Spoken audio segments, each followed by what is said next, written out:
नमस्कार. एकाक्षी MPSCमध्ये आपल्या सगळ्यांचं स्वागत आहे. आपण जी आदरणीय देवा जाधवर सरांची सिरीज स्टार्ट केली आहे त्यातलं आज आपलं दुसरं लेक्चर आहे. ठीक आहे. इंट्रोडक्टरी लेक्चर काउंट केलं तर तसं तिसरं लेक्चर आहे. तर आजचं लेक्चर आपण स्टार्ट करूया. आधीच्या व्हिडिओमध्ये आपण 1 ते 50 असे प्रश्न पाहिले आणि आज आपण 50 ते 51 ते 100 असे प्रश्न बघणार आहोत.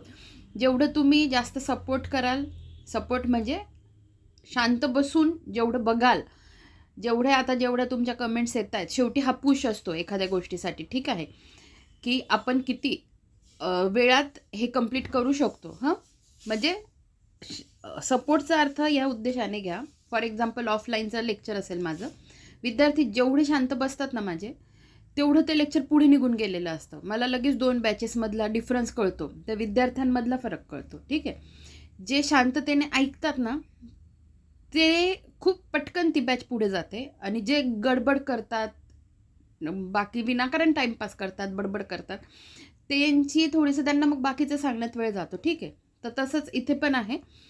काही गोष्टी मग बघा, आता काही गोष्टी मी सांगते आणि हे आहे शेवटी तुमच्या कमेंट्स हे प्रोत्साहन असतं आणि तुमच्या कमेंट्स, लाईक्स हे माझ्यासाठी नक्कीच तो पुश असतो की आपल्याला पटकन ही सिरीज कंप्लीट करायची आहे.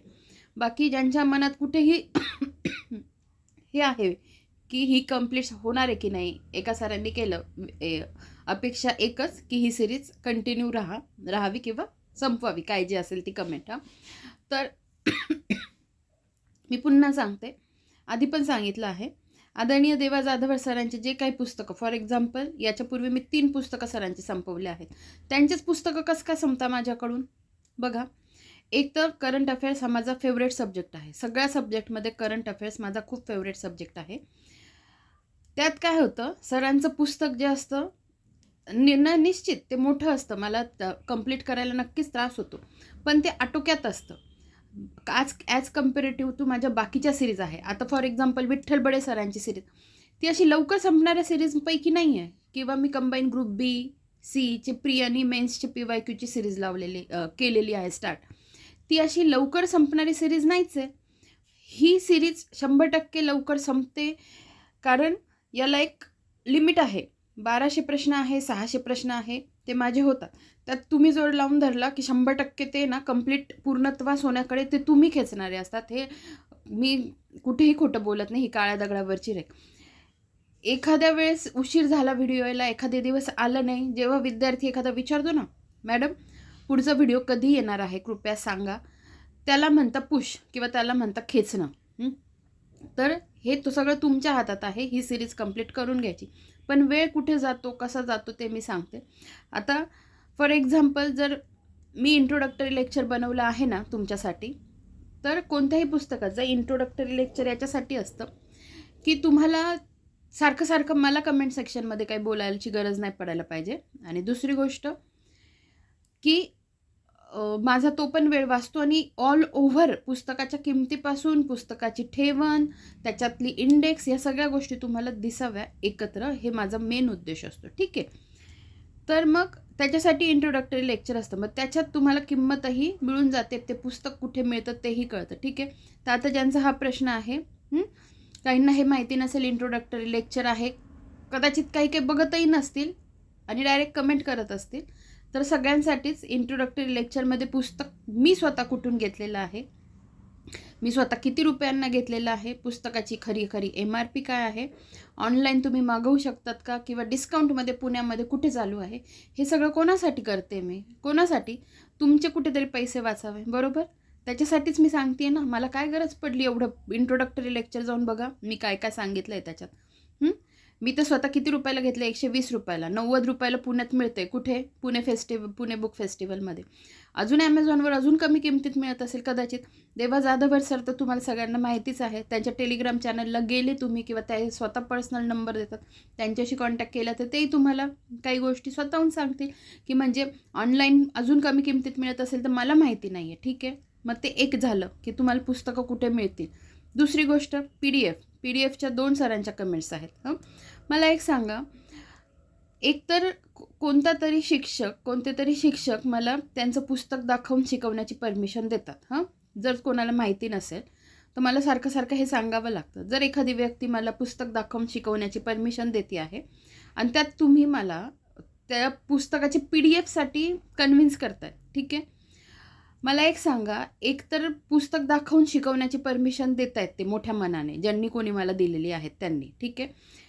ही प्रोसेस पुन्हा माझ्यासाठी लेंदी असते, त्यांना विचारणं, त्यांच्याकडून. आता मी सांगते, देवा जाधवर सरांना स्वतः मी पर्सनली 3 मेसेज केलेले आहेत. तेवढंच संभाषण आहे त्यांचं. ना कधी मी प्रत्यक्षात त्यांच्याशी बोललेली आहे, ना कधी फोनवर बोलली आहे, ना प्रत्यक्षात बघितलेले आहे. बस तेवढेच मेसेज आहे. सर मी तुमचं हे घेऊ, हे वाचू, हे वापरू शकते का? सरांनी प्रत्येक वेळेस ओके नो प्रॉब्लेम किंवा थंब दाखवला. आता 3दा जर मी परमिशन घेतली आहे, याचा अर्थ मी त्यांची पुस्तकं वापरू शकते. आदरणीय विठ्ठल बळे सरांनी मला सांगितलेलं होतं की मॅडम, कोणाचेही पुस्तक तुम्ही विदाऊट परमिशन नक्कीच वापरू शकता. पण याच्यात एक क्लॉज काय असतो माहिती आहे का?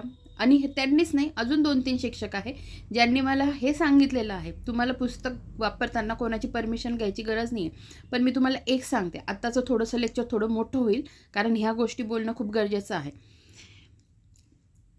आता बघा, हे ज्यांनी मला सांगितलं, एक तर वकील आहेत, एक सर विठ्ठल बडे सर, आदरणीय विठ्ठल बडे सर. हे तर स्वतः काय आहेत, PSI झालेले आहेत, बरोबर. आणि असे 3-4 जण आहेत ज्यांनी मला सांगितलं परमिशन नाही घेतली तरी चालते, कारण तुम्ही कुठेही चोरून लपून त्यांचा कंटेंट वापरत नाही आहे, बरोबर. ढळढळीत मी पुस्तकाचं इंट्रोडक्शन देते, ढळढळीत मी त्यांचं नाव घेते, त्यांचं नाव घेऊन मग सांगते, बरोबर. त्यामुळे मला सांगण्यात आलेलं आहे, जेव्हा तुम्ही चोरून लपून कोणती गोष्ट करत नाही आहात, तेव्हा तुम्हाला कुठेही हे करायची गरज नाही आहे, काय परमिशन घ्यायची गरज नाही आहे. पण याच्यात एक क्लॉज असा असतो बाळांनो, की ज्याच्यात आहे ना, समोरच्याची कधी कधी इच्छा नसते. भले मी 100% त्यांचं पुस्तक वापरू शकते, पण समोरच्याची इच्छा नसताना, समोरच्याच्या इच्छेव्यतिरिक्त आपण त्यांचं पुस्तक वापरणं, आपण धडाधड त्याच्यावर व्हिडिओ बनवणं, हे साफ चुकीचं आहे. साफ म्हणजे साफ चुकीचं आहे. भले कितीही आपल्याला मिळालेली असेल परमिशन, की नाही आम्ही तर वापरू शकतो. अरे पण समोरच्या व्यक्तीच्या मनात नाही आहे ना, मग तुम्ही का वापरतात? बरोबर, ह्या मताची मी आहे. ज्यांनी नाही परमिशन दिली ना, मी त्यांचं पुस्तक यूज करते, पण कसं अधेमध्ये थोडंसं दाखवण्यासाठी, किंवा मग तुम्हाला कंटेंट मी माझ्या हाताने लिहून दाखवते. आणि ज्यांनी तुम्हाला जर अशा सिरीज दिसताय ना ढळढळीत, मी पुस्तकांवर दाखवती आहे, पेज टू पेज दाखवती आहे, समजून घ्यायचं त्यांनी मला परमिशन दिलेली आहे. आणि एखादं पुस्तक मी दाखवू शकत नाही आहे ना, मी त्याच्यातलं फक्त कंटेंट लिहून आणि हे पण सांगते की त्या पुस्तकातलं आहे, समजून घ्यायचं, परमिशन नाही आहे. हां, हेच एक तत्त्व आयुष्यात एक अजून लक्षात ठेवा. असा जो कोणी शिक्षक असेल ना, मी तुम्हाला सांगते, विद्यार्थी दशेतून पण मी गेलेली आहे आणि एक शिक्षक म्हणून पण मी वावरती आहे. आणि मी अजूनही विद्यार्थी दशेत आहे काही शिक्षकांसाठी. शेवटी गुरु तो गुरु असतो, बरोबर. आपण त्याच्यासाठी नेहमी लहानच असतो. आणि एक शिक्षक म्हणून पण मी पुढे येते. मी तुम्हाला एक सांगते, जेवढे चांगले शिक्षक पाहिले ना, मोस्ट ऑफ मी चांगलेच पाहिलेले आहेत, ठीक आहे. पण एखादे 2 किंवा काही इतके डेंजर शिक्षक निघाले आहेत, ज्यांना जर असं वाटत असेल ना, की त्यांचे लेक्चर्स केल्याने ऑफलाईनला हे आलेले अनुभव आहेत मला, ऑनलाईनला एखाद्या वेळेस आला असेल, की ज्यांना जर असं वाटत असेल, त्यांच्या शिकवण्याने जर तुमची प्रगती होत असेल, तुमचं सिलेक्शन होत असेल, भले ती व्यक्ती कितीही भारी शिकवू दे, भले ती व्यक्ती कितीही महाराष्ट्रात पॉप्युलर असू दे, तुमच्या जिल्ह्यात पॉप्युलर असू दे, पण तिची टेंडन्सी जर ही असेल ना, की मे बी माझ्या शिकवण्याने हिची प्रगती होईल, आणि जर तुम्हाला अटकाव होत असेल त्या लेक्चर्स करण्यापासून, ह्या घटना घडलेल्या आहेत. तर मी तुम्हाला सांगते, ज्या व्यक्तीची तुम्हाला द्यायची इच्छा नाही ना, जर तुम्हाला हे ढळढळीत कळतं आहे, त्याच्याकडे फिरकून बघायचं नाही. स्वतःच्या हिमतीवर पुढे जायचं. जेव्हा मी तुम्हाला सांगते, एक दरवाजा जेव्हा आपल्या आयुष्यात बंद होतो ना, तेव्हा तो दरवाजा बंद आपल्या चांगल्यासाठीच झालेला असतो. लक्षात ठेवा, तुमचं आयुष्य घडवणारे हे तुम्हीच असतात. चांगले शिक्षक, नक्कीच शिक्षकांमुळे आयुष्य घडतं. पण ज्या शिक्षकामध्ये हा अहंकार येईल, किंवा एखादा शिक्षक समजा थोडासा जळाव वृत्तीचा असेल, त्यांच्याकडून ज्ञान घेऊ नका, तिथे स्टॉप करा. कारण तुम्ही कितीही त्यांच्या लेक्चरला बसले, तुम्ही कितीही तुमची मानपाटेक करून त्यांचे लेक्चर्स केले ना, तुम्हाला त्या ज्ञानाचा फायदा होणारच नाही. कारण त्याच्यात त्याची भावना पॉझिटिव्हली आलेली नसते, त्याच्यात कुठेतरी ती गोष्ट दडलेली असते, त्याच्यात ती निगेटिव्हिटी आलेली असते त्या लेक्चरमध्ये, त्या भावना. त्यामुळे मग तुम्ही तुमचे मार्ग बनवा. तर हे एक तुम्हाला सांगायचं होतं. दुसरी गोष्ट, आणि मग स्वतःच्या हिमतीवर करून दाखवा की येस, मी नाही केले तुमचे लेक्चर्स, पण मी माझं स्टँड राहिलो किंवा स्टँड राहिले, ठीक आहे, हे अनुभव जमेस आहे. हां, तर मग मला सांगण्याचं तात्पर्य एवढंच आहे की ज्याला नाही द्यायचं ना, त्याच्याकडून बळजबरी मागू पण नका. मग ते प्रेम असू द्या, मैत्री असू द्या, शिक्षण असू द्या, अजून एखादी गोष्ट असू द्या, व्यक्ती असू द्या, हा मतितार्थ घ्या फक्त त्याच्यातून, ठीक आहे. मी तुम्हाला पुन्हा सांगते, माझे लेक्चर्स फक्त मी काहीतरी शिकवणार आहे तेवढ्यापुरते सीमित नका ठेवू. काहीतरी माझ्या आयुष्याचा मागे अनुभव आहे जो मी तुम्हाला स्पष्टपणे सांगत असते, आणि मी सांगितलेली एकही गोष्ट इथे मी खोटी सांगणार नाही, ठीक आहे. बोलण्यासारखं खूप आहे, पण मी काही त्या अनुषंगाने, म्हणजे आपल्याकडे वेळेची कमतरता आहे, अर्थात तुम्ही स्किप करण्याचा तुम्हाला ऑप्शन आहे किंवा तुम्ही पुढे ढकलू शकतात, पण तरी मला तुमचा जास्त वेळ घ्यायचा नाही आहे, ठीक आहे.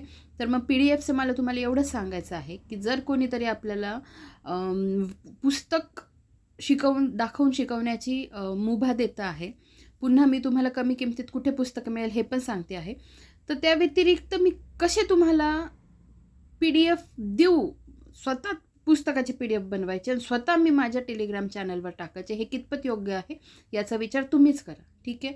पुन्हा मला ही गोष्ट सांगायला लावू नका. 90 रुपयात पुस्तक पुणे बुक फेस्टिवलमध्ये मिळतं आहे, ॲमेझॉनवर जर अजून कमी किमतीत मिळत असेल तर बघा, ठीक आहे. तुम्ही PDF घेऊन जर स्वतः रीड करणार असाल, मला माहिती नाही तुम्ही प्रिंट काढणार का काय करणार, पण PDF मी पुन्हा सांगते मी देऊ शकत नाही. हा एक झाला महत्त्वाचा मुद्दा. आता पुढची गोष्ट मला सांगायची आहे जी खूप महत्त्वाची आहे. बघा, आजचं लेक्चर असू द्या, काही गोष्टी मला क्लिअर 100% करायच्या आहेत. तर मला जरा बोलू द्या. हे एक झालं, पुस्तक कुठे मिळणार असंही मेसेज आला, त्याला मी उत्तर दिले, पुस्तकं तुमच्या जिल्ह्यात तुमच्या बुक स्टॉलवर 100% मिळणार. मला माझ्या इथे 120 रुपयाला मिळालं आहे, तुम्हालाही त्याच रेंजमध्ये मिळायला काही हरकत नाही. तर 2-3 प्रश्न क्लिअर झाले. PDF माझ्याकडनं अजिबात पॉसिबल नाही आहे देणं. त्याच्यानंतर पुस्तक कुठे मिळणार हे मी तुम्हाला सांगितलं, कमी किमतीत कुठे मिळेल तेही सांगितलं. त्याच्यानंतर एक जो मला पर्सनल मेसेज आला होता त्या सरांचा, ते सर खूप चांगले आहेत, मला ऑलरेडी ते कमेंट सेक्शन थ्रू माझ्या कॉन्टॅक्टमध्ये असतात, आता व्हॉट्सअपला त्यांनी मला मेसेज केला होता. तर त्या सरांनी जो मेसेज केला आहे तो पण खूप योग्य आहे त्यांच्या जागेवर, ठीक आहे. तर मी त्यांना काय रिप्लाय दिला आणि त्यांचा मला काय रिप्लाय होता हे मी तुम्हाला सांगते. तर त्या सरांचा मेसेज असा होता की हाय मॅम, तुम्ही यूट्यूबवरती लेक्चर घेत असलेल्या पुस्तकाची अनुक्रमणिका पाठवू शकता का? शिवाय एक सुचवू इच्छित आहे, आतापर्यंत कंबाईन प्रीच्या तद्वतच MPSCच्या कोणत्याही परीक्षेचे एक वैशिष्ट्य म्हणजे ती 2 महिने आधीचे करंट अफेअर्सचे प्रश्न विचारते, आणि आज आपण घेतलेल्या लेक्चर्समध्ये, आज म्हणजे जे काल पहिलं लेक्चर्स होतं भाग 1, लेक्चरमध्ये maximum content September, October, November या महिन्यातील होते.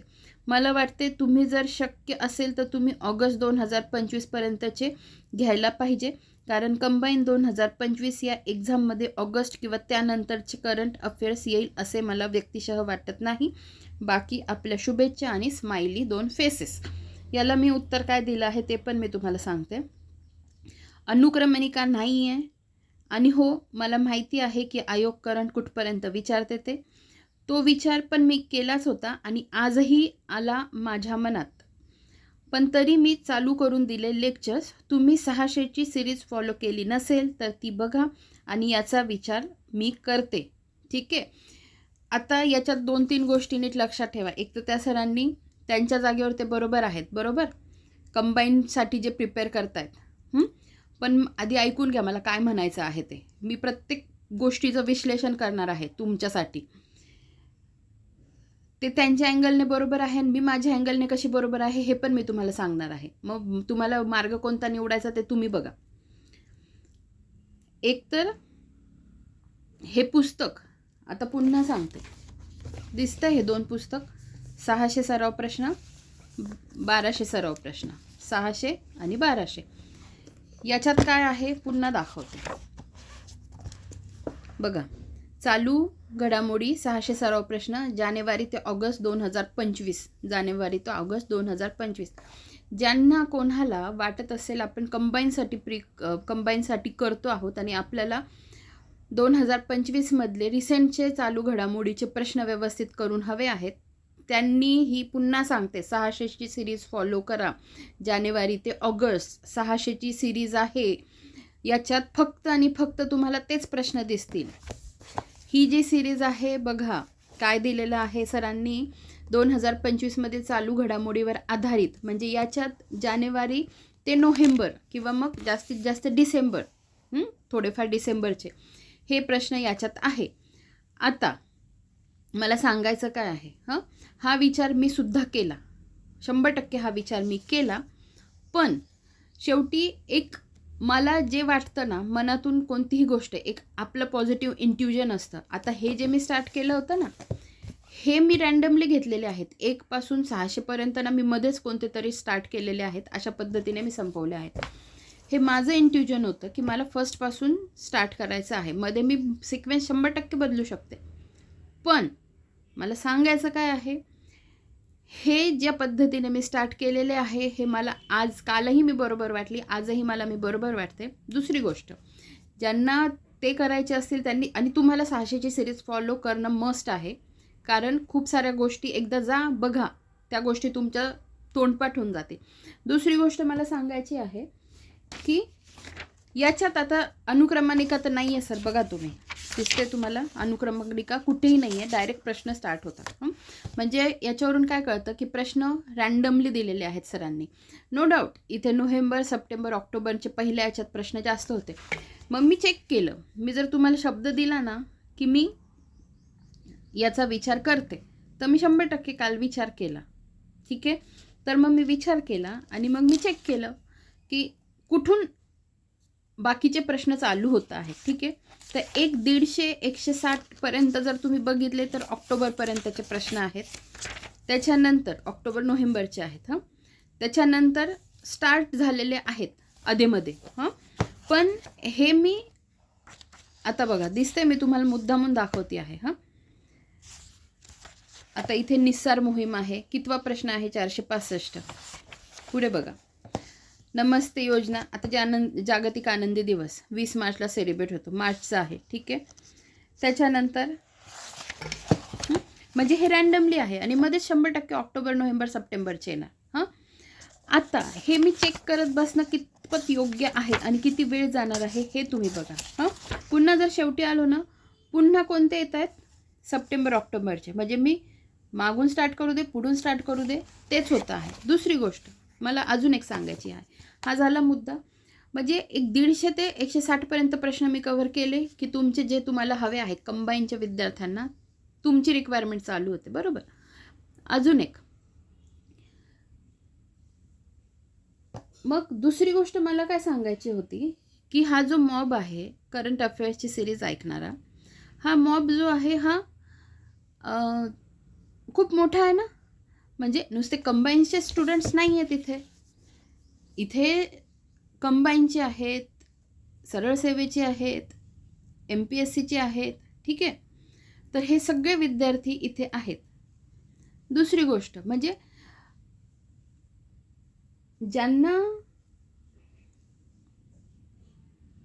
म्हणजे सांगण्याचं तात्पर्य काय, फक्त कंबाईनचे स्टुडंट्स नाही आहेत, 100% कंबाईनचे आहेत, मी म्हणत नाही आहे. पण खूप सारे वेगवेगळ्या स्ट्रीमचे स्टुडंट्स आहेत जे वेगवेगळे अभ्यास करतात. आणि दुसरी गोष्ट मला सांगा, जर मला हे एवी तेवी पुस्तक, जसं मी सांगितलं एका सरांनी कमेंटमध्ये मला रिक्वेस्ट केले की मॅडम काही करा 4 तारखेपर्यंत तुम्ही मला कंप्लीट केलेलं जास्त छान राहील. ही त्यांची रिक्वेस्ट होती. आता जर मी एका विद्यार्थ्याच्या सांगण्यावरून उभारी धरती आहे, मी तुम्हाला खोटं वाटेल, माझ्या उभ्या आयुष्यात मी स्वतःसाठी जेवढा केला नाही ना अभ्यास, तेवढा मी तुमच्यासाठी करते, माझ्या ऑफलाईनच्या स्टुडंट्ससाठी करते. हे इतकं तर मी कधीच केलं नाही आणि तेवढ्या बेसिसवर मी पास व्हायची. विचार करा, बाकीचं तर बोलण्यासारखं खूप आहे. पण जेव्हा मी एखाद्या स्टुडंटची रिक्वायरमेंट डोळ्यासमोर ठेवते आणि विचार करते की नाही आपण करूया, ठीक आहे, तर मग हे त्याचंच आहे. आणि मी पुन्हा सांगते, जेवढे शांत बसाल, जेवढे पॉझिटिव्ह राहाल, जेवढं मला प्रोत्साहित कराल, तेवढी ही सिरीज 100% कंप्लीट होणार आहे. 100%. उलट 4 तारीख तुम्ही टार्गेट दिलं ना, आपण त्याच्या आधी कंप्लीट करायचं ठरवू. मग याचा फायदा म्हणजे एवी तेवी जर मला कधी ना कधी कंप्लीट करायचं आहे, मग आत्तापासून कंप्लीट केलेलं काय वाईट? हा झाला एक मुद्दा माझा. दुसरा मुद्दा बघा, करंट कसं असतं म्हणजे जरी आता त्यांचं म्हणणं आहे कंबाईनला ऑगस्टपर्यंत येतील हां, पण काही काही गोष्टी आहे ना ज्या भविष्यात घडणाऱ्या असतात त्या आधीच ठरलेल्या असतात करंटमध्ये. मग त्याचा अभ्यास केला की आपल्याला त्याचा फायदा होतो. फॉर एक्झाम्पल खो खो स्पर्धा, पहिल्यांदा खो खो स्पर्धा झालेल्या जानेवारी महिन्यात, ठीक आहे, पहिला वर्ल्ड कप होता तो.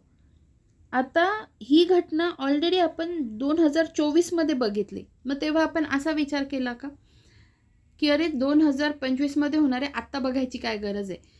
तेव्हा खो खो विषयी ऑलरेडी इयरबुक आहे 2025साठीचं, जे 24च्या घडामोडी त्याच्यात आहे. ऑलरेडी त्याच्यात ह्या घटना आहेत. त्याच्यानंतर आता जेव्हा आपण करू बुकर प्राईज, समजा तुम्हाला आत्ता नसेल, पण बुकर प्राईजची मग स्थापना येते. त्याच्यात काय काय बदल झाले किंवा कोणाला दिला जातो, जे स्ट्रॅटेजी काय असतात ते तर तुमचं कव्हर होतं आहे की नाही? सांगा मला, कव्हर होतं आहे की नाही? तर मग त्या दृष्टीने तुम्ही घ्या. आणि मला सांगा, एवी तेवी जर वेळ गेला ना चहा प्यायला, जेवणाला, जेवायचं ठीक आहे सोडून द्या, आपण अभ्यासातून बोर झाल्यावर इकडे तिकडे टाईमपास करतो. मग माझं म्हणणं काय आहे, थोडंसं स्पीड वाढवून जर ऐकले हे प्रश्न, नुकसान कोणाचं कुठेच नाही आहे, कुठेही नाही आहे. मी तुम्हाला सांगते, मी अशा परिस्थितीत पेपर दिलेले आहेत ना, एक तर अभ्यास पूर्ण झालेला नसतो, दुष्काळात 13वा महिना, अजून काहीतरी संकट आलेलं असतं. याच्यातून जेव्हा मी पास होऊन बाहेर निघते ना, ही माझ्यासाठी स्ट्रेंथ आहे इथे टिकून राहण्याची.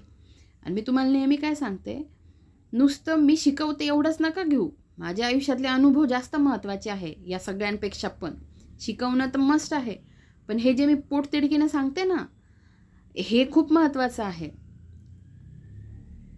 खूप म्हणजे खूप. मी याच्या पलीकडे बोलू शकते, याच्या पलीकडे. माझ्या आयुष्यात इथिक्स खूप महत्त्वाचे आहेत. इथिक्स हा सब्जेक्ट तर नंतर इन्क्लूड झाला, पण जशी मी लहान होती ना, लहानापासून जशी मी मोठी झाले, इथिक्स मस्ट आहे, मस्ट. एखादा खूप अभ्यास करतोय म्हणजे इतके सारे मुलं मी बघितलेले आहेत जे बोलतात. मग त्याच्यात तुम्ही कॅटेगरी वेगळे करू शकता. माझे स्टुडंट्स वेगळे, माझे फ्रेंड सर्कल वेगळं, जे माझ्या फक्त कलिग म्हणू शकतो, जे ओळखीचे वेगळे, हे सगळ्यांची कॅटेगरी वेगळी. जेव्हा ते माझ्याशी बोलतात ना, तेव्हा मी कधी कधी असं वाटतं पर्सनल आयुष्यात जाऊन त्यांना सांगावं की बाबा इथे तुझं आयुष्यात चुकतं आहे, तू थोडं तुझं माइंडसेट बदल. मी तुम्हाला म्हणते बघा, तुमची प्रेमाची परिभाषा काय, मला माहिती आहे लेक्चर अवांतर होतंय, पण खूप महत्त्वाचं आहे. प्रेमाची परिभाषा काय आहे तुमची? तुम्ही प्रेम करतात, प्रेम करतात, पण तुमच्यात ही हिंमत नसते की घरी सांगावं. हां, पण तुमच्यात ही हिंमत असते की चोरून लपून नको त्या गोष्टी कराव्या. हे थोडं अवघड आहे पचायला, पण महत्त्वाचं आहे. जर तुम्ही तुमच्या प्रेमाला, मी काय म्हणते, प्रेम आहे ना, प्रत्येकजण आपल्या आपल्या सवडीने बदलून घेतं, असं नका करू. माझ्यासाठी प्रेम हेच आहे जे लग्नात परिवर्तित होतं. मग त्याच्या पलीकडे जाऊन तुम्ही आधीच सगळ्या गोष्टी कसं काय करता? मला हे बोलायचं नाही. मी काय म्हणते, इथिक्स महत्त्वाचे आहेत माझ्यासाठी. बरं ठीक आहे, चला झालं. हां, तुमच्यात ही हिंमत नाही आहे घरी सांगायची की नाही मला हिच्याशीच लग्न करायचं, नाही मला याच्याशीच लग्न करायचं नाही आहे, पण नको तिथे तुम्ही हिंमत दाखवून गोष्टी झाल्या तुमच्या. आता जर तुमचं लग्न एखाद्या दुसऱ्या व्यक्तीशी होतं आहे, दुसऱ्या मुलीशी होतं आहे, मग हे दोघांसाठी आहे, पुरुषासाठी पण आहे, स्त्रीसाठी पण आहे. जर तुमचं आता हे ठरलं आहे ना की तुमचं लग्न नाही होते त्या मुलीशी, तुमच्यातही हिंमत नाही, त्या मुलीतही हिंमत नाही घरी सांगायची, पण बाकीची हिंमत आहे तुमच्यात. पण जर आता तुम्हाला दुसरी मुलगी तुमच्या आयुष्यात येते आहे जी अनभिज्ञ आहे तुमच्या पास्टविषयी, हे मी दोन्ही साईडने बोलते आहे, पुरुषाविषयी पण बोलते आहे, मुलीविषयी पण बोलते आहे. एका जेंडरला लावून घेऊ नका, दोन्ही साईडने. तुमचं कर्तव्य काय असतं माहिती आहे तिथे? ठीक आहे, झालं गेलं ते मागे गंगेला मिळालं, पण इथून पुढे मी माझ्या पार्टनरसोबत म्हणजे पूर्ण विश्वासाने राहील आणि जे कोणी पास्टमध्ये होतं मी त्यांच्यासोबत संबंध ठेवणार नाही, विषय तिथे संपला. पण तुमची जर ही मेंटॅलिटी असेल तुमची, म्हणजे जे कोणी याच्यातून जातं, नाही मी बायकोला पण फसवेल आणि मी इकडे पण रिलेशनशिपमध्ये राहील, घोडचूक होती आहे. तुमचं आयुष्य MPSC करण्यात जातं आहे आणि तुम्हाला जर नाही होते, तुम्ही नाही पास होते आणि तुम्ही कुठेतरी चुकता पण आहे आयुष्यात, तर या गोष्टी बदला. म्हणजे माझा स्वभाव असा आहे, खूप नैतिक अनैतिकतेचा विचार करणारी मुलगी आहे मी, खूप जास्त. आणि माझे विचार कधीच कोणाला पटत नाही, कधीच कोणाला पटत नाही. तुम्हालाही कितपत पटतील मला माहीत नाही, 100% नाही पटणार. माझे विचारच पटत नाही. माझं म्हणणं काय आहे, आपल्या पार्टनरशी आपण प्रामाणिक राहायला पाहिजे, एवढंच माझं म्हणणं आहे. भले तुमचं लग्न झालेलं असू दे, नाही असू दे. हे इतकं बोलते का मी, विषय कुठच्या कुठे गेला, हे इतकं बोलते का? कारण मी डोळ्यांनी बघत आलेली आहे गोष्टी आजूबाजूला.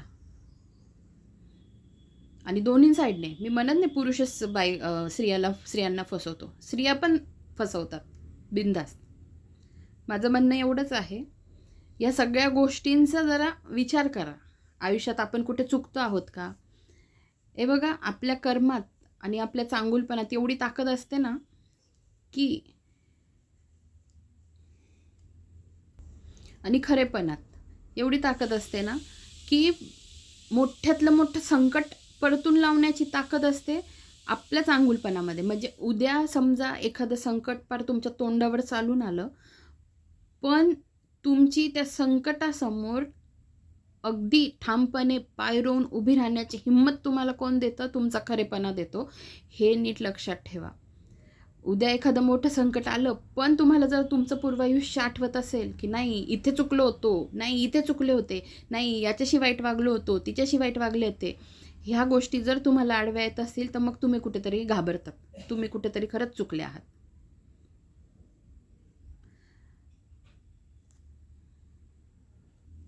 ठीक आहे. आणि हो, ज्यांना भाषण वाटत असेल ना माझं भाषण, त्यांनी स्किप करा. ज्यांना मला नावं पण ठेवायची आहेत आणि ज्यांना माझं लेक्चर पण ऐकायचं आहे, मी अजिबात ह्या कमेंट खपवून घेणार नाही. ह्या गोष्टी खूप महत्त्वाच्या आहेत. माझ्या दृष्टीने आयुष्यात जगण्यासाठी ह्या गोष्टी खूप महत्त्वाच्या आहेत. मी तुम्हाला माझंच पर्सनल उदाहरण देते, की माझे विचार कसे कोणाला पटत नाही काही काही गोष्टींमध्ये. मी एकदा आमच्या जिल्ह्यात एका बँकेच्या बाहेर उभी होती आणि नकळत माझ्या मागून एक मुलगा आला, उंचपुरा दिप्पड. आणि तो मला एवढंच म्हणाला, ओळखलं का स्नेहल? मी मागे वळून पाहिलं आणि तो खूप उंच माझ्यापेक्षा. म्हटलं ओळखलं ना बाबा, तुला मी कसं काय विसरेल? तो होता माझा सिनियर. मी BMS करताना जो माझा सिनियर होता. मग आमचं बोलणं सुरू झालं. मग मी त्याला विचारलं, काय मग तुझी मिसेस काय करते, असं तसं. त्याने मला विचारलं, तुझे मिस्टर काय करतात? मी त्याला म्हटलं, मी अजून लग्न नाही केलं. मला म्हणतो, का? म्हटलं, नाही भेटला मला अजून कोणी. मग तो मला म्हणतो, अरे तुला आणि नाही भेटला, अरे कसं शक्य आहे? शक्यच नाही. मग म्हटलं, सांग, तू सांग, मी शोधतो तुझ्यासाठी. कसा पाहिजे? एकच शब्द मी त्याला फक्त म्हटली, पहिली क्रायटेरिया, निर्व्यसनी. त्या पहिल्याच याच्यात तो मला म्हणतो, मग घरी बस. कळलं? याला म्हणतात माझे विचार न पटवणं. बाकीचं तर वेगळं, बाकीचं बोलणंच स्टॉप झालं. पहिलं होतं माझं निर्व्यसनी. झालं? समजलं तुम्हाला मला याच्यातून काय सांगायचं आहे? तात्पर्य हेच, माझे विचार इथेही कितपत जणांना पटतील न पटतील मला माहिती नाही, पण as a ladies, as a मुलगी, माझे विचार कसे आहेत तर असे आहेत. ठीक आहे. हे उदाहरण फक्त मी तुम्हाला त्या गोष्टीसाठी दिलं. आता मला मेन सांगायचं आहे की हे प्रश्न जे मी पुन्हा सांगते, त्या सरांचं मी चुकीचं आहे असं अजिबात म्हणत नाही. ते सर खूप व्यवस्थित त्यांनी त्यांचा मुद्दा मांडला आणि हा मुद्दा चुकीचा अजिबात नाही आहे. म्हणजे सिन्सिअरली तयारी करता आहेत. पण ज्यांचं ऑलरेडी तयारी झालेली आहे आणि ज्यांना कुठेतरी ह्या गोष्टी करायच्या आहेत, की ज्यांना काही फरक नसेल पडत की आम्ही स्पीड वाढवून ऐकू, आम्हाला चालेल, तर त्यांच्यासाठी मी तुम्हाला सांगते, तुम्ही याच्यातलं पॉझिटिव्ह, एक तर तुमचा सगळा अभ्यास होऊन जातो. दुसरी गोष्ट, काही काही प्रश्न असे असतात ज्याच्यातून आपल्याला अभ्यास खूप व्यवस्थित होतो. ते प्रश्न मी तुम्हाला दाखवायला आणले. आता बघा, हे जे गो आयोग आहे, गो सेवा आयोग आहे, हा जरी आत्तामध्ये न्यूजमध्ये असला ना, तर अध्यक्ष शेखर मुंदडा आहे त्याचे, हे आपण खूप आधीपासून वाचतो. याच्यात स्टॅटिक GK काय कव्हर होतं? स्थापना 2023 झाली, मुख्यालय पुण्याला आहे, याला म्हणतात स्टॅटिक GK. जे आपण जे म्हणतो ना, की मग कदाचित तुम्ही हे नाही केलं, पण तुम्हाला हे आठवतंय का, तुम्हाला हे माहिती आहे का, हे तुम्ही तुमचं मनात ठरवा. ठीक आहे. ह्या गोष्टी क्लिअर होतात. स्टॅटिक जी के पुढे कव्हर होत जातं. अजून तुम्हाला सांगते बघा, इंटरपोल आपण इथे ज्या अनुषंगाने पाहिलं, इंटरपोल जानेवारी फेब्रुवारीमध्ये पण न्यूजमध्ये होतं, माहिती आहे का. इंटरपोलने एक तिची नोटीस काढली आहे. टोटल 7 नोटिसा असतात. आता हे मी कुठेही रिवाईज केलेलं नाही आहे, हे माझं मला लक्षात राहतंय, हे माझं मला आठवतंय. इंटरपोलची ही जी नोटीस आहे, तर त्यांच्या टोटल 7 नोटिसा होत्या. आता त्यांनी 8वी नोटीस काढली, जी सिल्वर नोटीस होती. मग जेव्हा आपण जानेवारीत इंटरपोल शिकतो, बरोबर, मग कदाचित आपण तेव्हा हे बघितलेलं नसेल की अरे त्याचे काय म्हणतात त्याला, अध्यक्ष किंवा चेअरमन तेव्हा कोण होते. पण आत्ता ते न्यूजमध्ये आहे ना, की आत्ता कोण आहेत, लुकास फिलिक. मग एक्स कोण होते, अहमद नासर अल रईसी.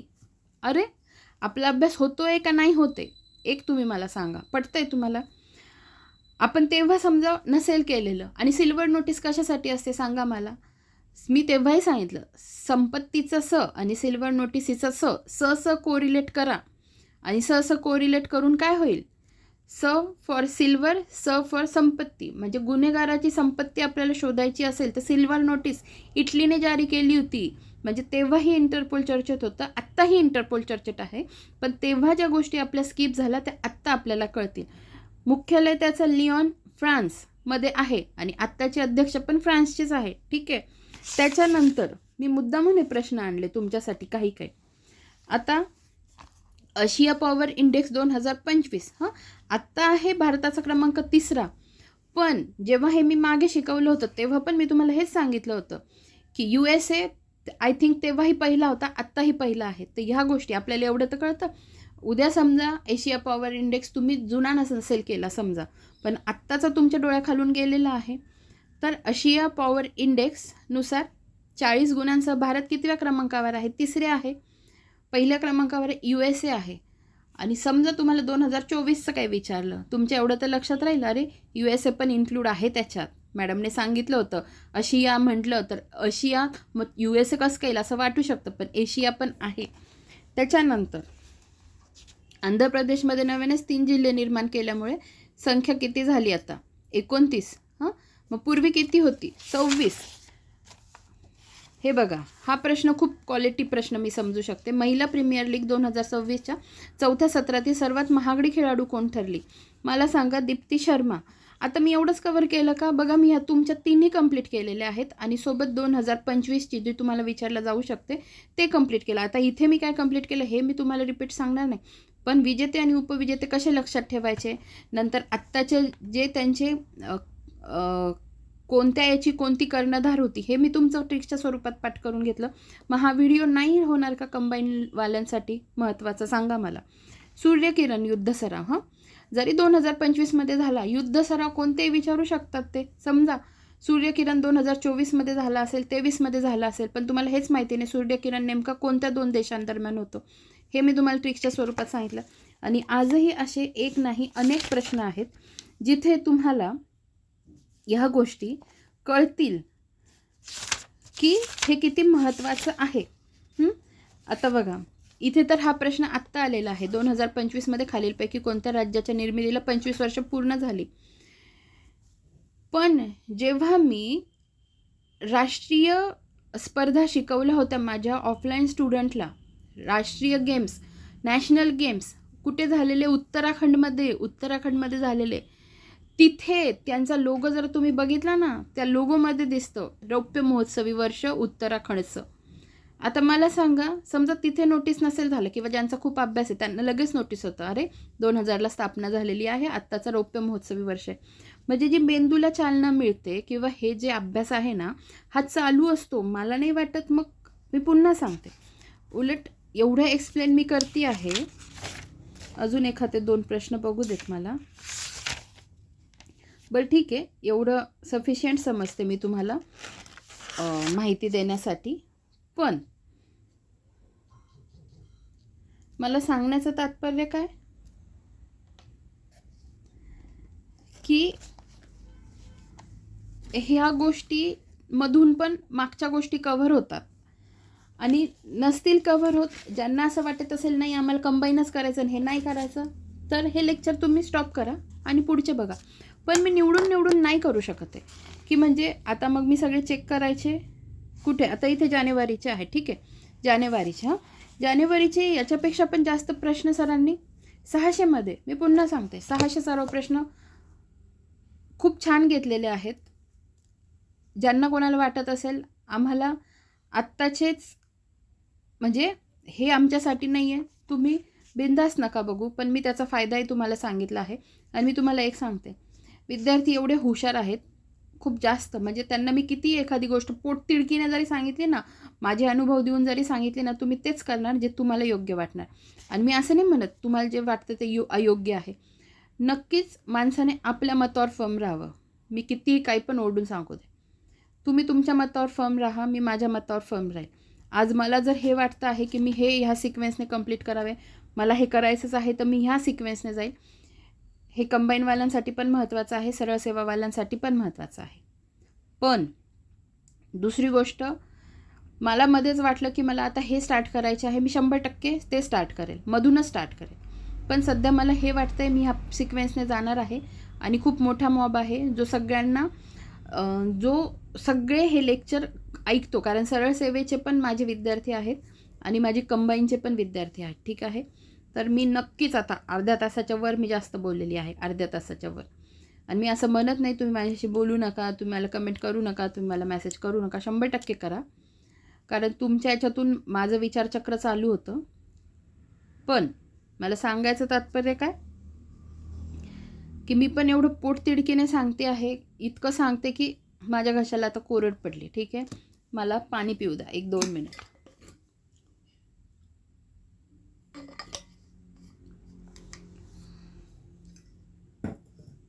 मतितार्थ समजून घ्या बाळांनो. आणि मीच आता पुन्हा माफी मागते की मी तुमचे 37 मिनिट्स घेतलेले आहेत, ठीक आहे. तर नक्कीच स्किप करण्याचं ऑप्शन आहे, तुम्ही स्किप करा आणि तुमच्या कामाचं फक्त आहे तेवढं घ्या. तुम्हाला वाटत असेल हे कामाचं नाही, पुढे ढकला, ठीक आहे. मला ह्या सिरीजमध्ये अवांतर बोलण्याची अजिबातही इच्छा नव्हती, पण त्या अनुषंगाने ते बोललं गेलं, त्यासाठी मी माफी मागायला नाही पाहिजे खरं, हे खूप गरजेचं आहे ह्या गोष्टी. माझी कोणतीच गोष्ट मी वायफळ बडबड करत नाही, पण तरी मी माफी मागते तुमची. जर आयुष्यात वेळ जायचा झाला ना इतक्या घाणेरड्या पद्धतीने आणि इतका जातो ना, आयुष्याचे वर्षानुवर्ष जातात.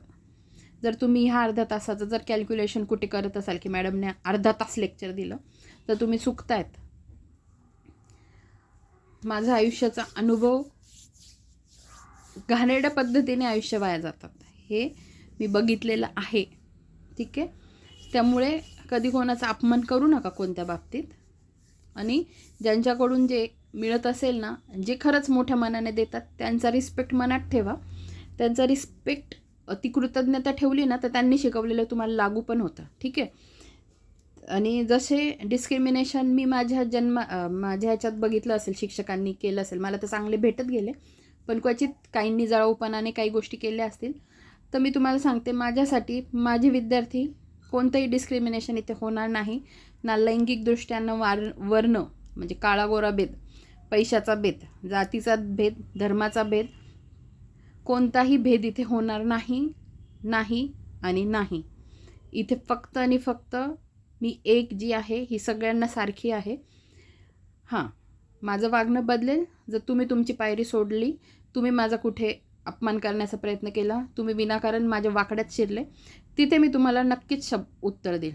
पण तुम्ही जर नीट आहात तर तुम्ही नक्कीच या कॅटेगरीमध्ये बसून मला नक्कीच फॉलो करत राहा, ठीक आहे.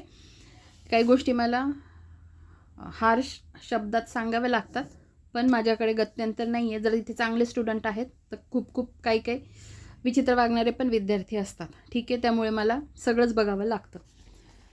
ह्या बोलण्यात कुठे कोणाचं मन दुखावलं असेल, पुन्हा माफी मागते. आपण आपल्या लेक्चरला सुरुवात करूया. बघा, आजचा पहिला प्रश्न आहे, राष्ट्रीय कायदेशीर सेवा प्राधिकरणाचे नवनियुक्त अध्यक्ष कोण आहेत? राष्ट्रीय कायदेशीर सेवा प्राधिकरणाचे, इंग्लिशमध्ये काय, national legal services authority, national legal services ऑथॉरिटीचे नवनियुक्त अध्यक्ष कोण, न्यायमूर्ती विक्रम नाथ. ठीक आहे, नीट लक्षात ठेवा. आपण मागच्या वेळेस बघा शेवटी काय होतं, काही शब्द रिपीट होतात, मग पुन्हा विक्रम म्हणून आपण एक कोणती न्यूज बघितली होती ती मला तुम्हाला दाखवायची आहे. बघा अशा गोष्टी थोड्या आठवायला पाहिजे, नाही आठवल्या तर जाऊन बघायच्या, म्हणजे मग त्या गोष्टी नीट लक्षात राहतात. विक्रम 1 काय होतं, भारताचं पहिलं खाजगी व्यावसायिक ऑर्बिटल रॉकेटचं नाव काय आहे, विक्रम 1. आणि आता आपण काय बघितले आहे, विक्रम नाथ कोण आहे, राष्ट्रीय कायदेशीर सेवा प्राधिकरणाचे नवनियुक्त अध्यक्ष. पुढे महात्मा फुले समता पुरस्कार 2025 खालीलपैकी कोणास प्राप्त झाला, सुखदेव थोरात. आणि मी पुन्हा म्हणते, ज्यांना गरजेचे वाटत असेल त्यांनी ऐका, ज्यांना वाटत असेल आमच्या गरजेचे नाही त्यांनी नका ऐकू, त्यांनी नंतर जॉईन व्हा. ठीक आहे, तुमच्या इच्छेनुसार चालू द्या. महात्मा फुले समता पुरस्कार 2025 खालीलपैकी कोणास प्राप्त झाला, सुखदेव थोरात. अनाहत सिंग खालीलपैकी कोणत्या खेळाशी संबंधित आहे, तर स्क्वॅश या खेळाशी संबंधित आहे. अनाहत सिंग न्यू दिल्लीची आहे, 17 वर्षांची आहे, वजन तिचं 45 किलो आहे. ठीक आहे, एवढं वजन पण सांगायची गरज नाही आहे, पण ज्या गोष्टी माझ्या निदर्शनास दिसल्या मला. अनाहत सिंग न्यू दिल्लीची आहे, 17 वर्षांची ती मुलगी आहे. तर मग ह्या गोष्टी काही लक्षात ठेवा. तुम्हाला मी दाखवून देते, 1-2 मिनिट फक्त.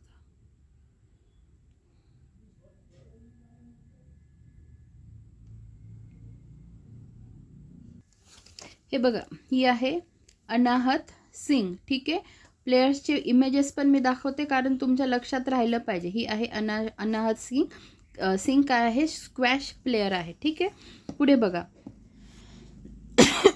हॅमर शस्त्र प्रणाली भारत आणि डॅश डॅश देशाने संयुक्तपणे विकसित केली. हॅमर शस्त्र प्रणाली भारत आणि कोणत्या देशाने, फ्रान्स देशाने संयुक्तपणे विकसित केलेली आहे. तर आपण हॅमरचं जरा विषयी थोडीशी माहिती बघून घेऊ की नेमकं हॅमर काय आहे. बघा, हॅमर आपल्याला कसं आहे हे माहिती पाहिजे. हे आहे हॅमर. ठीक आहे, आणि हॅमरचे फुल फॉर्म म्हणजे काहीतरी ॲब्रिवेशन बनवून मग त्याचे फुल फॉर्म पण असेल. बघा, the hammer highly agile modular munition extended range a French developed precious guided air to ground weapon. काय म्हटलं आहे, एअर टू ग्राउंड म्हणजे हवेतून जमिनीवर मारा करणारं weapon system that converts standard bombs into smart munitions with GPS, infrared or laser guidance, offering extended range up to 70 km and high accuracy against fixed and moving targets, even in GPS denied environments. With India now jointly manufacturing it with France for aircraft like the Rafale and Tejas. ठीक आहे, आता मला एक सांगा, याच्यातून तुम्हाला काय कळलं, हॅमर कळलं. हॅमरचा full form highly, H for highly, A for agile, M for modular, दुसरा म्युनिशन एक्सटेंडेड रेंज. काय आहे पण बघा,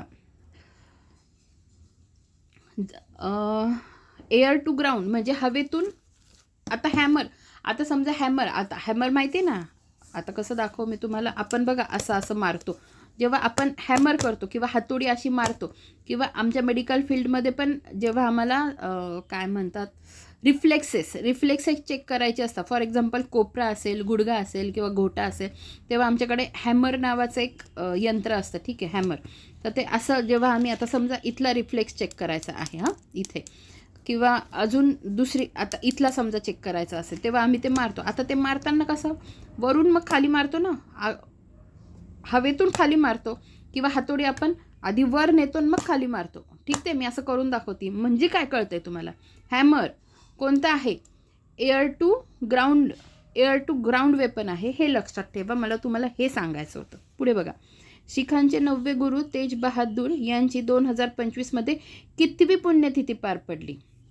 शिखांचे 9वे गुरु तेज बहादूर यांची 2025मध्ये कितवी पुण्यतिथी पार पडली?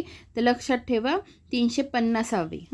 पुढे अयोध्या येथील श्रीराम मंदिरावर धर्मध्वजारोहण पंतप्रधान नरेंद्र मोदी यांच्या हस्ते कधी करण्यात आले?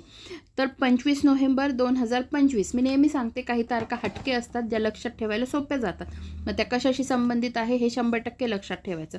अयोध्या येथील श्रीराम मंदिरावर धर्मध्वजारोहण पंतप्रधान नरेंद्र मोदी यांच्या हस्ते कधी करण्यात आले? 25 नोव्हेंबर 2025. तारीख काय आहे? 25/11/25. ठीक आहे. मग लक्षात ठेवा कधी करण्यात आलं? 25/11/25 रोजी. ठीक आहे. पुढचा प्रश्न बघा. डेव्हिस कप डेव्हिस कप 2025चा विजेता कोणता? आता मला एक सांगा, डेव्हिस कपचं जर त्यांनी विचारलं आहे, आता हे एवढं मी बघायला गेली ना, याच्यात खूप सारी माहिती, खूप छान छान माहिती मिळाली, याची पण आणि ह्याची पण, महिला कबड्डी वर्ल्ड कपची. तर आपण बघून घेऊ. म्हणजे जरी कोणाला हे वाटत असतील सप्टेंबर, ऑक्टोबर, नोव्हेंबरचे आहे, पण याच्यात बाकीची स्ट्रॅटेजी जी कळतो, मागे काय झालेलं आहे ते पण कळतं. आता एक काय कळतं, डेव्हिस कप काय आहे, याला टेनिसचा वर्ल्ड कप म्हणून किंवा विश्वचषक म्हणून संबोधलं जातं. मग डेव्हिस कप कोणत्या खेळाशी संबंधित आहे? तर कशाशी? तर टेनिसशी संबंधित आहे. याच्यात आत्ता जिंकला कोण? तर बघा, आधी झाला कुठे? एक मिनिट. डेव्हिस कप 2025चा विजेता देश कोणता? तर इटली. इटली हा विजेता. आणि उपविजेता कोणता? तर स्पेन. हे लक्षात ठेवा. इटली विजेता, उपविजेता स्पेन. टेनिसचा विश्वचषक म्हणून ओळख. आता बघा, इटलीचं जे हे आहे इथे लिहिलं आहे ना, ते नीट बघा. इटलीचं जे हे विजेतेपद आहे हे 4थ्या क्रमांकाचं आहे. 4थ्या क्रमांकाचं पद आहे, पण सलग कितवा आहे? 3रा आहे. बघा, म्हणजे याच्यावरून काय कळतं? 2023, 24 आणि 25 कोण जिंकला? इटली जिंकला. 2023, 24, 25 इटली जिंकला. आणि या व्यतिरिक्त कधी जिंकला? तर 1972ला जिंकला. या व्यतिरिक्त इतर माहिती पण खूप महत्त्वाची आहे, ती बघा, जी मी तुम्हाला सांगते. 1-2 मिनिट फक्त बघा, खूप महत्त्वाची आहे.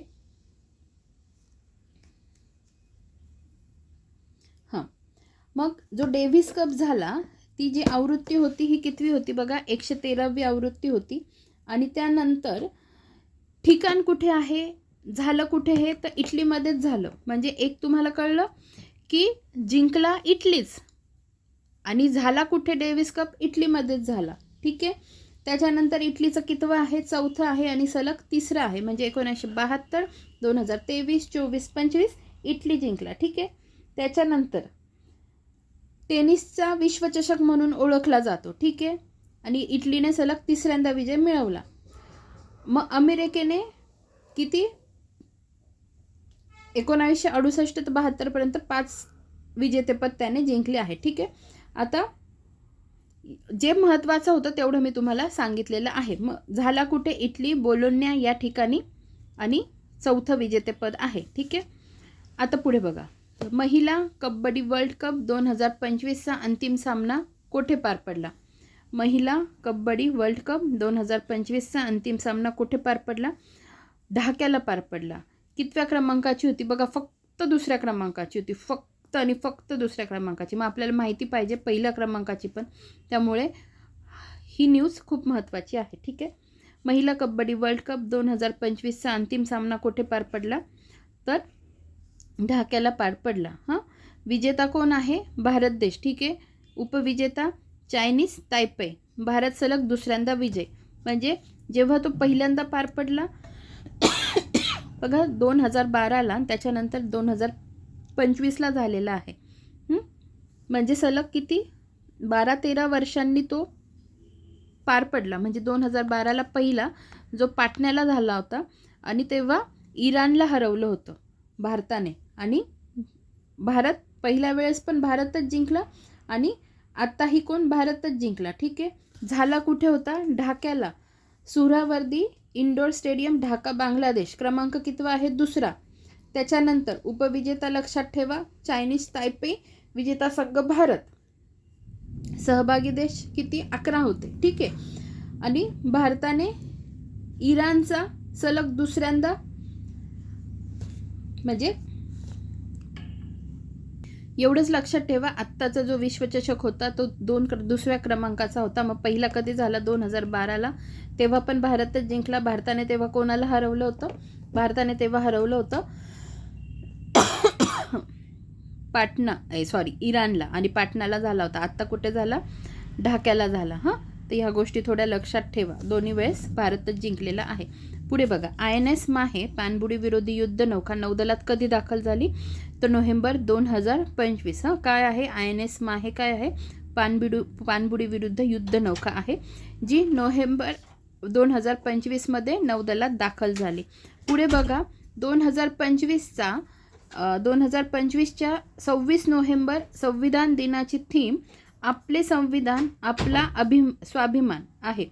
संविधान दिन कधीपासून साजरा करण्यात येतो? तर बघा, 2015. आता ज्यांना लक्षात राहत नसेल संविधान दिन, तर मग इथे तर आपलं रिवाईज होऊन जातं की 2015ला आहे. त्यामुळे ज्यांच्याकडे थोडाफार वेळ असेल त्यांनी नक्कीच बघा, फायदा तुमचाच आहे. हां, तरी तुम्ही तुमच्या पद्धतीने ठरवा. बघा, 2025च्या 26 नोव्हेंबर संविधान दिनाची थीम काय आहे? आपले संविधान आपला स्वाभिमान. संविधान दिन कधीपासून साजरा करण्यात येतो? तर बघा, 2015 पासून. पुढचा प्रश्न, दक्षिण आफ्रिकेविरुद्धच्या वन डे क्रिकेट मालिकेसाठी भारताचा कर्णधार कोण होता? तर KL राहुल. हां, दक्षिण आफ्रिका विरुद्धच्या वन डे क्रिकेट मालिकेसाठी भारताचा कर्णधार कोण होता? तर KL राहुल. पुढे, 24 नोव्हेंबर 2025 रोजी वयाच्या 89व्या वर्षी सिने अभिनेते धर्मेंद्र यांचे निधन झाले. तर त्यांच्याशी रिलेटेड काय विचारलेलं आहे की वरीलपैकी चुकीचे विधान कोणतं? तर चुकीचं विधान आहे ते की 14व्या लोकसभेवर ते खासदार होते. तर 14व्या नव्हते, ते 15व्या लोकसभेवर खासदार होते, राजस्थानच्या बिकानेरमधून. हां, लोकसभा मतदारसंघातून. हे पण लक्षात ठेवा. तर बघा, 24 नोव्हेंबर 2025 रोजी त्यांचं निधन झालं आहे. वय पण लक्षात ठेवा, कारण देवानंद यांचं जेव्हा निधन झालं होतं तेव्हा त्यांचं वय विचारलेलं होतं. तर मग तसंच धर्मेंद्र यांच्याविषयी पण तुम्ही लक्षात ठेवा. तर 24 नोव्हेंबर 2025 रोजी वयाच्या 89व्या वर्षी सिने अभिनेते धर्मेंद्र यांचं निधन झालं. त्यांना ही मॅन म्हणूनही ओळखले जात असे. 1983मधील निर्माता म्हणून पहिला चित्रपट बेताब होय. हां, 1983मध्ये निर्माता म्हणून पहिला चित्रपट कोणता त्यांचा? बेताब. धर्मेंद्र यांनी विजयता फिल्म ही चित्रपट निर्मिती संस्था स्थापन केली. कोणती?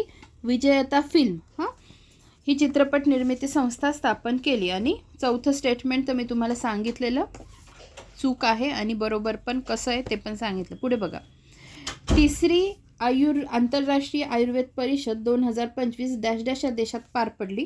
तर ब्राझील, साओ पावलो, ब्राझील या ठिकाणी पार पडली. तिसरी आंतरराष्ट्रीय आयुर्वेद परिषद 2025 या देशात पार पडली. तर ब्राझीलमध्ये कुठे? साओ पावलो या ठिकाणी. उद्या असं विचारलं, तिसरी आंतरराष्ट्रीय आयुर्वेद परिषद 2025 ब्राझीलमध्ये कोणत्या ठिकाणी पार पडली? खाली देतील रिओ दी जेनेरो, साओ पावलो, अजून कोणते देतील? तर आपल्याला थोडं इन डिटेल पण माहिती पाहिजे. ठीक आहे, खालील विधाने लक्षात घ्या. हॉर्नबिल महोत्सव 2025 नागालँड राज्यात पार पडला. 2025च्या हॉर्नबिल महोत्सवासाठी युनायटेड किंगडम कंट्री पार्टनर म्हणून घोषित केले.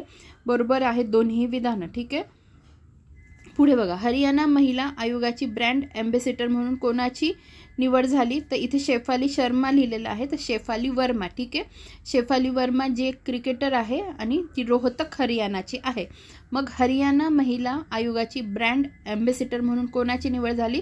तर शेफाली वर्माची, जी रोहतक हरियाणाचीच आहे. ठीक आहे, मला एक फक्त बघू द्या मी काही माहिती आणलेली आहे का एक्स्ट्रा, कारण फक्त असेल तर मला तुम्हाला बघा मी आणलेली आहे शेफाली वर्मा. बघा, Indian cricketer Shafali Verma, a star from Haryana, was appointed the brand ambassador for Haryana State Women's Commission in November 2025 following her stellar performance in the ICC Women's Cricket World Cup to inspire women and promote women's empowerment in state. ठीक आहे, Shafali Verma, not Sharma. ठीक आहे, printing mistake आहे. पुढे बघा, Cambridge डिक्शनरीने dash dash या शब्दाला 2025चा word of the year म्हणून घोषित केले. तर कोणत्या शब्दाला? तर para social.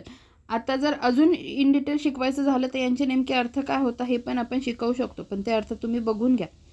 Cambridge डिक्शनरीने dash dash या शब्दाला 2025चा वर्ड ऑफ द इयर म्हणून घोषित केलं. वर्ड ऑफ द इयर कोणता? तर 2025चा आहे पॅरासोशल, 2024चा आहे मॅनिफेस्ट आणि 2023चा आहे हॅल्युसिनेशन. नीट लक्षात ठेवा. नसेलच लक्षात राहत तर काय करा, 23, 24 आणि 25. 23चा चालू होतो एच वरून हॅल्युसिनेशन आणि 24चा मॅनिफेस्ट आणि हा पी. एवढं तर लक्षात ठेवा. 23, 24, 25 पण कोणाचा आहे? केम्ब्रिजचा आहे, हे पण लक्षात ठेवा, नाही तर ते विसरून जा. आणि प्रश्न विचारतील पॅरासोशल कोणत्या डिक्शनरीने दिला, तर ह्या गोष्टी लक्षात ठेवा. 23, 24, 25 केम्ब्रिज डिक्शनरीने आपण किंवा आपण बोलताना बोलतो ना, व्हॉट्सअपला बोलताना असं म्हणतो ना, तर ते for for hallucinate, M for manifest आणि पी फॉर पॅरासोशल. किंवा असं लक्षात ठेवा. मग तुमच्या ते लक्षात राहायला सोपं जाईल. पुढे बघा. नुकतेच पन्ना डायमंडला GI टॅग मिळाला. पन्ना डायमंड हिरे कोणत्या राज्यातील आहे? अर्थातच मध्य प्रदेशमधले. ठीक आहे, सगळ्यांना माहिती असेल. 16व्या वित्त आयोगाचे डॅश डॅश रोजी आपला अहवाल राष्ट्रपतींना सादर केला. तर 17 नोव्हेंबर 2025 रोजी. पुढे जागतिक बॉक्सिंग कप 2025 डॅश डॅश या ठिकाणी पार पडली. बघा, जागतिक बॉक्सिंग कप 2025 डॅश डॅश या ठिकाणी पार पडली. तर कुठे? ग्रेटर नोएडा. तर 16 ते 20 नोव्हेंबर 2025 रोजी झालेली आहे.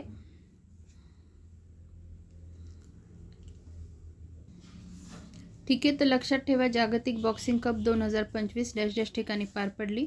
तर ग्रेटर नोएडा UP या ठिकाणी. ठीक आहे, पुढे बघा. पुढचा प्रश्न.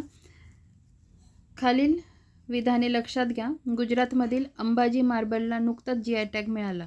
ठीक आहे, अंबाजी मार्बलला नुकताच GI टॅग मिळाला, बरोबर आहे. मेरठच्या बगले किंवा ब्युगल, इंग्लिशमध्ये त्याचा प्रोनाउन्सिएशन ब्युगल, या पारंपरिक लष्करी वाद्य. बघा काय म्हटलं, लष्करी वाद्य नुकताच GI टॅग मिळाला. तर आणि ब दोन्हीही विधानं बरोबर आहेत. तर ते जे पारंपरिक वाद्य आहे ते मी तुम्हाला दाखवून देते, पण ते काय आहे नीट बघा. लष्करी वाद्य म्हटलेलं आहे त्यांनी. ही पण गोष्ट थोडी लक्षात ठेवा. तर ते वाद्य तुम्हाला दाखवते. बघा, हे आहे ते वाद्य. ठीक आहे, mirror bugle commonly used in military parades owns GI tag. ठीक आहे, हे आहे ब्युगल. नीट लक्षात ठेवा. समजा चित्र दिलं तर चित्र पण ओळखता आलं पाहिजे. कुठलं आहे ते? मेरठचं आहे. ब्युगल लष्करी वाद्य आहे. पुढे नोव्हेंबर 2025 जागतिक कवी संमेलन डॅश डॅश येथे पार पडले. नोव्हेंबर 2025 जागतिक कवी संमेलन डॅश डॅश येथे पार पडले. तर कुठे? कोलकाता. आता हे लक्षात कसं ठेवायचं बघा. काहीच लक्षात राहत नसेल ना, आता कवी संमेलन ना, कवी म्हणजे काय? जे कविता लिहितात. कवीवरून मग गाण्यांकडे जायचं, सॉन्ग. मग ॲटलिस्ट आपले बॉलिवूडचे जे वेस्ट बेंगॉलमध्ये गाणे झालेले आहेत, जे फेमस आहेत, ते लक्षात ठेवायचं. आता परिणीता जो पिक्चर आहे, मी इथे मुद्दामून लिहून ठेवला आहे. परिणीता जो वेस्ट बेंगॉलचा आहे, त्याचेही गाणे छान आहेत. नंतर आमे जे तुम्हार, हे गाणं फेमस आहे. माझं मोस्ट फेमस, मला याच्यात कुठे माझं सिंगिंग अँड डान्सिंग माझी हॉबी आहे. तर मला मॉक इंटरव्ह्यूमध्ये गाणं म्हणायला लावलं होतं. तर मी आमे जे तुम्हार कोणतं म्हटलं होतं? आत्ताचं जे बुलबुलैया 3चं आहे, आमे जे तुम्हार, हे गाणं म्हटलं होतं मी. त्याच्यावरून लक्षात ठेवा की मॅडमने हे गाणं म्हटलं होतं. जागतिक कवी संमेलन कुठे झालं? कोलकात्याला. आणि जर मला माहीत नाही म्हणायला लावतात की नाही रिअल इंटरव्ह्यूमध्ये, पण मी त्याच्यासाठी पण प्रिपेअर करून गेली होती की कोणतं म्हणायचं. तर मला अजून एक गाणं खूप लहानपणापासून ते आवडतं. तेरे मेरे मिलन की ये रहना, अमिताभ बच्चनजी आणि जया बहादुरी किंवा जया बच्चन यांचं ते गाणं आहे. आय थिंक अभिमान पिक्चरचं आहे. तर ते गाणं मी प्रिपेअर करून गेली होती. म्हणजे जर मला म्हणायला लावलं असतं माझ्या मेन इंटरव्ह्यूमध्ये तर मी हे गाणं म्हटलं असतं. ठीक आहे. बघा, जया बच्चन ह्या पण कुठल्या आहेत, वेस्ट बेंगॉलच्या आहेत. त्याच्यावरून पण लक्षात ठेवा की जागतिक कवी संमेलन कोलकात्याचं. ठीक आहे. पुढे बघा, भारतातील पहिल्या पॉट टॅक्सी प्रकल्पास मंजुरी देणारा राज्य कोणते? तर मंजुरी देणारं राज्य कोणतं? तर आपलं महाराष्ट्र. बघा, महत्त्वाचं आहे. मग पॉट टॅक्सी माहिती पाहिजे. बघा, ही आहे पॉट टॅक्सी. ठीक आहे. Mumbai pod taxi known all about Maharashtra's first pod taxi project. ठीक आहे. ही आहे पॉड टॅक्सी. ऑपरेशन तारा मोहिमेअंतर्गत कोणत्या व्याघ्र प्रकल्पात 8 वाघ आणले जाणार आहेत? तर त्याच्यात 3 नर असणार आहेत आणि 5 मादी असणार आहेत. तर बघा, सह्याद्री व्याघ्र प्रकल्पात ऑपरेशन तारा मोहिमेअंतर्गत कोणत्या व्याघ्र प्रकल्पात 8 वाघ आणले जाणार आहेत? तर सह्याद्री व्याघ्र प्रकल्पात. पुढे बघा, गुजरातमध्ये वाव थराडला नवीन जिल्हा म्हणून मान्यता दिली. गुजरातमधील एकूण किती जिल्ह्यांची संख्या? पुन्हा वाचते. गुजरातमध्ये वाव थराडला नवीन जिल्हा म्हणून मान्यता दिली. गुजरातमधील एकूण जिल्ह्यांची संख्या किती? तर 34. 34. आणि गुजरातमध्ये किती? गुजरात नाही, आंध्र प्रदेशमध्ये आपण मागच्या व्हिडिओमध्ये बघितलं किती झाली? 29. 3 जिल्हे निर्माण करण्यात आले आंध्र प्रदेशमध्ये. आणि गुजरातमध्ये एक जिल्हा ज्याला मान्यता मिळाली. आता किती झाले? 34 झाली संख्या. ठीक आहे. पुढचा प्रश्न बघा, 2025 मध्ये खालीलपैकी कोणत्या राज्याच्या निर्मितीला किती 25 वर्ष पूर्ण झाली? तर उत्तराखंड, छत्तीसगड आणि झारखंड. आता यांचा जर स्थापनेचा क्रम विचारला तर ट्रिक लक्षात ठेवा. ट्रिक लक्षात ठेवायचे, छऊन जा. आता मी माझ्या ऑफलाईनला जेव्हा मी ही ट्रिक सांगितली, छऊन जा, एक मुलगा म्हणतो जेवून जा, तर मला खूप हसू येत होतं. छऊन जा आणि तो म्हणतो जेवून जा. कधी कधी काय होतं ऑफलाईनला, मुलं इतके कॉमेडी करतात ना, मला माझं हसणं कंट्रोल होत नाही. तसंच मला आत्ता ती ट्रिक आठवून अजून पण हसू येते. जेवून जा. ठीक आहे. छऊन जा. तर छ, उ आणि झा. छ फॉर छत्तीसगड, उ फॉर उत्तराखंड आणि झा फॉर झारखंड. ठीक आहे. लक्षात कसं ठेवणार? मग छऊन जा म्हटलं की 1 नोव्हेंबर, उत्तराखंड 9 नोव्हेंबर आणि झारखंड 15 नोव्हेंबर. पण यांची स्थापना वर्ष तिन्हींची काय आहे? 2000 मध्ये स्थापना आहेत. मग छत्तीसगड MP मधून निर्माण झाले, उत्तराखंड UP मधून निर्माण झाले आणि झारखंड बिहारमधून निर्माण झाले. ठीक आहे. मी थोडंसं रिलॅक्स राहिली ना ऑफलाईनच्या लेक्चरला, मुलं पण रिलॅक्स होऊन जातात. मग त्यांचे इतके जोक चालू होऊन जातात ना, तेवढी मी सिरियस राहिली ना, एकदम सिरियसली ऐकतात. ऑफलाईनच्या गोष्टी अजून वेगवेगळ्या आहेत. तर बघा, 2025 मध्ये खालीलपैकी कोणत्या राज्याच्या निर्मितीला 25 वर्ष पूर्ण झाली? छत्तीसगड, उत्तराखंड आणि झारखंड. ठीक आहे. ट्रिक पण मी सांगितली. पुढे बघा, पहिला अंध T20 महिला वर्ल्ड कप 2025 कोणत्या देशाने जिंकला? तर भारताने जिंकला आहे. आणि जे अंध वर्ल्ड कप असतो ना, क्रिकेट वर्ल्ड कप, तर तो प्लास्टिकच्या चेंडूने खेळतात. हे पण एक लक्षात ठेवा. ठीक आहे. जिंकलं कोण? भारत जिंकला. उपविजेता कोण? नेपाळ. आणि अंतिम सामना कुठे खेळण्यात आला? श्रीलंका. या तिन्ही गोष्टी लक्षात ठेवा. पहिला अंध, आता पहिली आहे ना ही गोष्ट मी मागच्या व्हिडिओमध्ये सांगितलं, पहिलं जे असेल ते तुम्हाला माहिती पाहिजे. पहिला अंध T20 महिला वर्ल्ड कप 2025 कोणत्या देशाने जिंकला? तर भारताने जिंकला. उपविजेता होता नेपाळ आणि अंतिम सामन्याचं ठिकाण काय? श्रीलंका. अशा गोष्टी लक्षात ठेवा. बघा, नुकतेच वृक्षमाता सालुमर्दा थिमक्का यांचे निधन झाले. तर कोणत्या वर्षी पद्मश्री पुरस्कार मिळाला त्यांना? ठीक आहे. तर 2019 मध्ये. निधन कधी झालं? 14 नोव्हेंबर 2025 रोजी, 114व्या वर्षी. हा पॉईंट महत्त्वाचा आहे. 114 वर्षाच्या होत्या त्या. आणि सालुमर्दा याचा अर्थ काय होतो? झाडांची रांग. सालुमर्दा याचा अर्थ होतो झाडांची रांग. ठीक आहे. त्यांना पद्मश्री मिळालं कधी? 2019ला. पुढे बघा, डॅश क्रमांकाचे आंतरराष्ट्रीय मुख्य न्यायाधीश संमेलन लखनौ येथे पार पडले. तर बघा, 26व्या क्रमांकाचे 26व्या क्रमांकाचे आंतरराष्ट्रीय मुख्य न्यायाधीश संमेलन कुठे? लखनौ येथे पार पडले. हा महत्त्वाचा पॉईंट आहे बघा. महादेवा या फुटबॉलपटूंना घडविणाऱ्या क्रीडा उपक्रमाची सुरुवात कोणत्या राज्याने केली? महाराष्ट्राने. महादेवा प्रोजेक्ट फुटबॉलपटूंना घडवणारा राज्य कोणतं? महाराष्ट्र. नीट लक्षात ठेवा. पुढे 2025च्या मिस युनिवर्स स्पर्धेबाबत लक्षात ठेवा. आता मिस युनिवर्स 2025ची तर त्याच्यात बघा ही स्पर्धा कुठे पडली? थायलंडमध्ये पडली. आता याच्यात बरोबर विधान विचारलं आहे. अ, क आणि ड बरोबर आहे आणि ही जे दुसरं विधान आहे चुकीचं आहे. ही स्पर्धा 73व्या क्रमांकाची होती असं विधान आहे. तर हे विधान चुकीचं आहे. 74व्या क्रमांकाची होती. 2025ची मिस युनिवर्स फातिमा ब्रॉश फर्नांडिस जी मेक्सिकोची आहे ती ठरली. ठीक आहे, नीट लक्षात ठेवा. 2000 आणि हे महत्त्वाचं आहे. ही व्यक्तीच महत्त्वाची आहे का हे तुम्ही इन डिटेल वाचा. फातिमा ब्रॉश फर्नांडिस मेक्सिकोची 2025ची मिस युनिवर्स. त्याच्यानंतर या स्पर्धेत भारताकडून मनिका विश्वकर्मा सहभागी झाली होती आणि ती कुठली आहे? मनिका विश्वकर्मा होती राजस्थानची. ठीक आहे. 2025ची मिस युनिवर्स स्पर्धेबाबत बघा. मग आपल्याला जर आपण ही न्यूज बघतोय तर आपल्याला बाकीच्या ज्या आत्तापर्यंत 3 होऊन गेलेल्या आहेत त्या माहिती पाहिजे. कोणत्या? तर सुष्मिता सेन, नंतर लारा दत्ता, हरनाज संधू. सुष्मिता सेन 1994. त्याच्यानंतर म्हणजे ह्याच वर्षी ऐश्वर्या राय युनिवर्स झाली होती, हे लक्षात ठेवा. सुष्मिता सेन 1994, लारा दत्ता 2000 आणि लगेच हरनाज संधू 2001ला.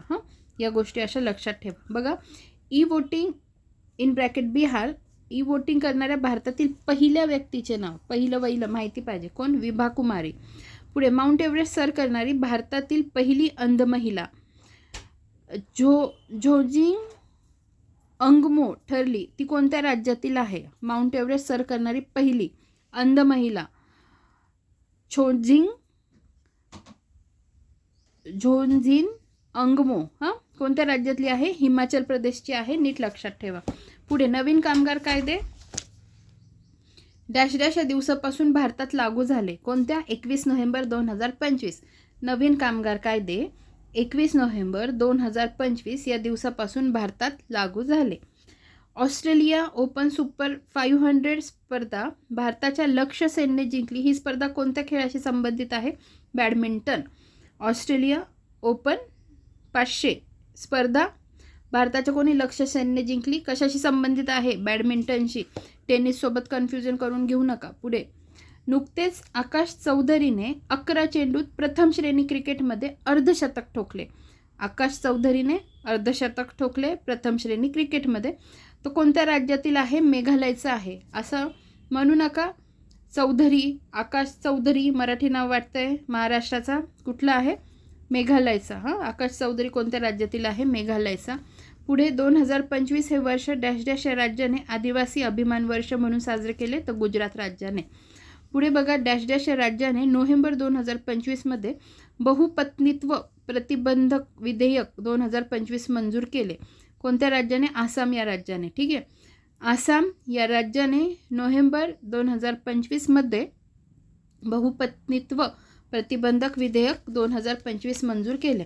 आपण मग कालच्याच व्हिडिओमध्ये आसामशी रिलेटेड कोणती न्यूज बघितली होती बघा. आठवतंय का? आठवा. ज्यांनी व्हिडिओ बघितला असेल ते. मी तर तुम्हाला दाखवणारच आहे. बघा, हिरव्या बांबूपासून इथेनॉलचे उत्पादन करणारा जगातील पहिला प्रकल्प भारतातील कोणत्या राज्यात सुरू झाला आहे? आसाम. आणि आत्ता काय बघितलं? बहुपत्नीत्व प्रतिबंध विधेयक 2025 आसाम. पुढे महाराष्ट्रात मराठी अनुवाद संस्था स्थापन केली जाणार आहे. या संस्थेला कोणाचे नाव देण्यात आले? ते यशवंतराव चव्हाण. ठीक आहे. महाराष्ट्रात मराठी अनुवाद संस्था, या संस्थेला कोणाचं नाव? तर यशवंतराव चव्हाण यांचं. ठीक आहे. संपतच आले आहे आपले आता प्रश्न.